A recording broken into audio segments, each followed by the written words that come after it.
வணக்கம். அதாவது திருத்துவத்துக்காக நிறைய பேர் ரத்த சாட்சிகளாக மறிச்சாங்க அப்படின்னு நம்ம எல்லாருக்குமே போதிச்சிருப்பாங்க. அவங்கெல்லாம் யாருன்னு பார்த்தீங்கன்னா, திருத்துவத்தை ஏற்றுக்க முடியாது அப்படின்னு செத்தவங்க நிறைய பேர். திருத்துவத்துக்காக போதிக்க போனவங்க நிறைய பேர் கொல்லப்பட்டதாகவும் சொல்லப்படுது. ஆனால் அவங்களாம் யாருன்னு பார்த்தீங்கன்னா, திருத்துவத்தை ஏற்றுக்க மாட்டேன்னு சொன்ன ரத்த சாட்சிகள் தான் சொல்லப்படுது. இப்போ ஒரு உதாரணத்துக்கு பார்த்துங்க, யூதேயாவையும் கலிலேயாவிலையும் திருத்துவத்தை ஏற்றுக்க முடியாதுன்னு சொன்னதுக்கு கிமு 160 நிறைய பேர்த்த கொள்ள ஆரம்பிச்சாங்க. கிமு 160. அதுக்கு பிறகு பார்த்தீங்கன்னா கிபி 3ஆம் நூற்றாண்டு வரைக்கும் இந்த கொலைகள் தொடர்ந்து நடந்துக்கிட்டே தான் இருந்தது.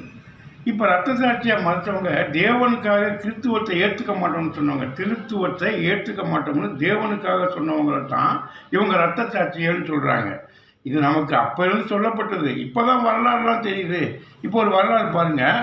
யூதா மக்கபேயாஸ் கிமு 160 ஜூடியா பகுதியில் இருந்த யூதர்கள் தங்கள் மதத்தை பின்பற்ற அனுமதி மறுக்கப்பட்டனர். கிமு 167 முதிய மதகுருவான மட்டியாகு தனது 5 மகன்களுடன் செல்சிக் பேரரசுக்கு எதிராக போராட்டம் நடத்தினார். மட்டியாகுவின் மகனான ஜூடாஸ் மக்காபியாஸ் ஜெருசலேமை விடுவித்து அங்கிருந்த கோவிலை அழித்தார். இதன் மூலம் ஜூடியாவின் சுதந்திரத்திற்கு அடிக்கோல் நாட்டினார். ஒரு போராட்டம் நடந்தது.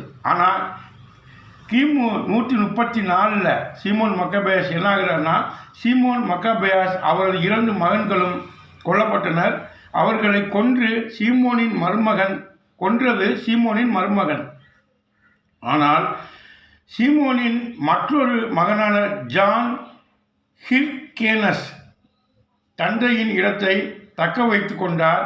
இவர் ஜோர்டான் ஆற்றின் கிழக்கு பகுதியை, சமாரியா போன்றவற்றை ஜூடியாவுடன் இணைத்து தனது ஆட்சி எல்லையை விரிவுபடுத்தினார். அப்பையும் விடலை. கிட்டத்தட்ட 3ஆம் நூற்றாண்டில் இவங்க எல்லாம் முடிச்சு விட்டாங்க. இப்போ கிறிஸ்தவத்துக்காக ரத்த சாட்சியாக மறுத்தவங்க கொஞ்சம் நஞ்சம் கிடையாது. அவங்க எல்லாமே கிறிஸ்துவத்தை ஏற்றுக்க முடியாது, திருத்துவத்தை ஏற்றுக்கொள்ள முடியாதுன்னு சொன்னவங்க தான்.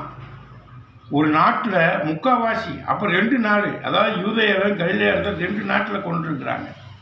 இது போக ஓடிப்போனவங்களையும் விட கிடையாது, தப்பிச்சு ஓடி போய் வாழ்ந்தவங்களையும் விடலை.